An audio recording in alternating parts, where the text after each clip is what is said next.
Baiklah, kali ini saya akan melakukan praktikum anatomi dan fisiologi hewan pada hewan ternak unggas, yaitu ayam kampung jantan.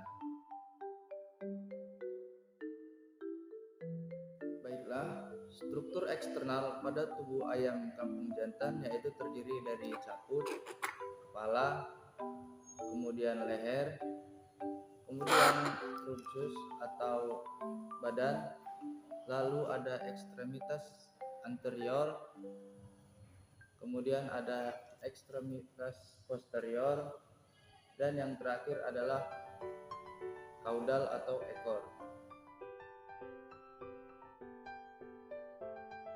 Pada bagian caput terdiri dari yaitu yang pertama adalah rostrum atau paru. Rostrum atau paru ini adalah alat yang berfungsi sebagai alat untuk mematuk makanan yang terdiri dari maksila rahang atas dan mandibula rahang bawah. Kemudian ada nares anterior yaitu lubang hidung. Lubang hidung ini berfungsi sebagai alat pernafasan pada ayam kampung jantan. Kemudian ada sera yang merupakan tonjolan kulit yang lunak pada pangkal paru atas. Lalu ada organon visus atau indera penglihatan yang berupa mata dan mempunyai dua kelopak mata yang dapat digerakkan, yaitu kelopak mata atas dan bawah. Yang terakhir ada forus acousticus externus atau lubang telinga, yang dimana alat ini berfungsi sebagai alat pendengaran pada ayam jantan. Kemudian kita masuk ke bagian serviks. Serviks adalah bagian yang dapat menghubungkan antara caput dengan trunkus. Kemudian di bagian trunkus terdapat bulu yang lebat yang menutupi bagian tubuh. Menurut susunannya, anatomi bulu terbagi menjadi 3 bagian, yaitu plumae atau bulu yang berukuran besar, kemudian ada plumulae atau bulu yang berukuran lebih kecil dari plumae, dan filoplumae atau bulu yang berukuran kecil. Menurut letaknya, bulu terbagi menjadi yaitu yang pertama tetrikes, bulu yang menutupi badan, kemudian ada rectrices, yaitu bulu yang berada pada pangkal ekor, kemudian remiges, yaitu bulu yang terdapat pada sayap, lalu ada parapterum, yaitu bulu yang menutupi daerah bahu, kemudian ada alaspuria atau alula, bulu-bulu kecil yang menempel pada ujung jari.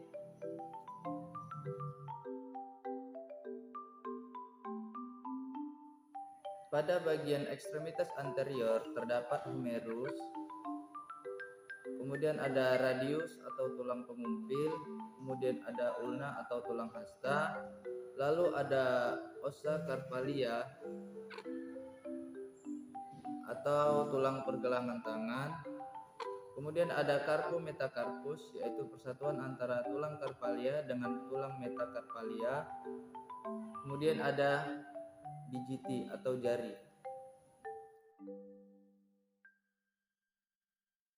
Pada bagian ekstremitas posterior terdapat os femur. Kemudian ada patella, kemudian ada tibiotarsus ini, kemudian ada fibula,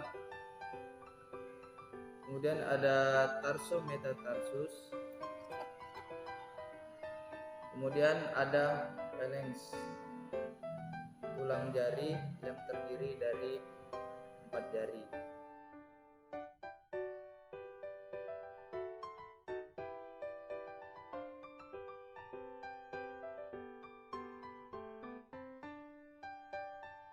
Saya akan menyebutkan bagian sistem saraf, yaitu cerebrum, otak besar, cerebellum, otak kecil, yang berfungsi dalam mengendalikan gerakan, menjaga keseimbangan, serta mengatur posisi dan koordinasi gerakan tubuh. Kemudian ada medulla oblongata, yaitu sumsum sambung yang mengendalikan fungsi beberapa sistem tubuh seperti sistem pernapasan, pencernaan, detak jantung, dan menelan makanan. Kemudian medula spinalis yaitu sumsum tulang belakang. Pada bagian ini berfungsi membawa sinyal atau informasi dari otak ke otot atau organ tubuh tertentu. Sistem pencernaan pada unggas dimulai dari yaitu yang pertama cavum oris atau mulut, di mana pada bagian ini adalah tempat untuk masuknya makanan. Kemudian lanjut ke esofagus atau kerongkongan, di mana bagian ini berfungsi untuk meneruskan pakan yang masuk melalui paru, kemudian disalurkan menuju tembolok melalui gerak peristaltik. Kemudian lanjut ke tembolok atau crop. Pada bagian ini berfungsi untuk menerima dan menyimpan makanan sementara sebelum masuk ke proventriculus, terutama pada saat memakan makanan dalam jumlah yang banyak. Kemudian berlanjut ke proventriculus. Bagian ini berfungsi untuk mencerna makanan secara enzimatis, yang dimana di sini terjadi sekresi asam lambung oleh HCl dan enzim-enzim pencernaan. Kemudian berlanjut ke empedu. Empedu berfungsi membantu penyerapan lemak, membantu penyerapan vitamin yang larut dalam lemak. Contohnya A, D, E, dan K, dan memiliki sifat antiseptik untuk memecah lemak. Kemudian lanjut ke gizzard atau ampela, di mana pada bagian ini bekerja untuk memperkecil ukuran partikel makanan secara mekanik. Kemudian berlanjut ke intestinum tenue atau usus. Usus terbagi menjadi 3 bagian, yaitu duodenum, jejunum, dan ileum. Di antara duodenum terdapat pankreas yang berfungsi untuk mensekresikan makanan yang masuk ke usus.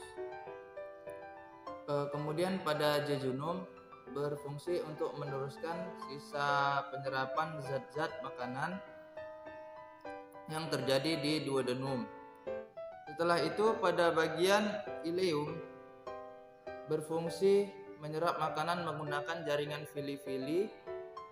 Pada usus ini serat-serat makanan yang telah dicerna berubah warna menjadi agak sedikit gelap daripada duodenum dan jejunum. Kemudian berlanjut ke seka. Seka atau sekum ini merupakan tempat terjadinya proses pencernaan fermentatif. Kemudian berlanjut ke kolon.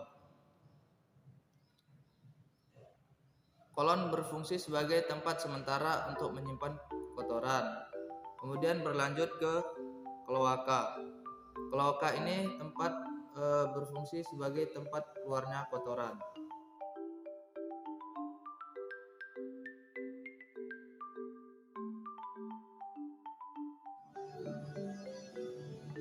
Baiklah, pada sistem pernafasan pada unggas dimulai dari nares atau lubang hidung. Maaf di sini karena sudah kita potong.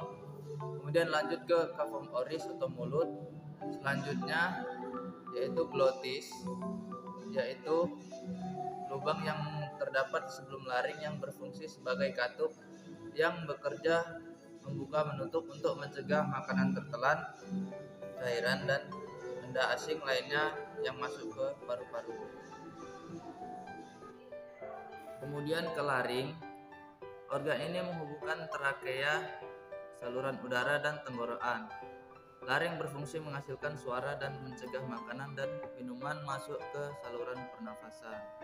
Kemudian lanjut ke bronkus. Bronkus berfungsi yaitu melakukan menghangatkan dan membersihkan udara di saluran pernafasan. Kemudian lanjut ke bronchiolus. Bronchiolus berfungsi sebagai konduksi serta pertukaran gas. Kemudian lanjut ke paru-paru. Paru-paru sebagai tempat pertukaran oksigen dan karbon dioksida.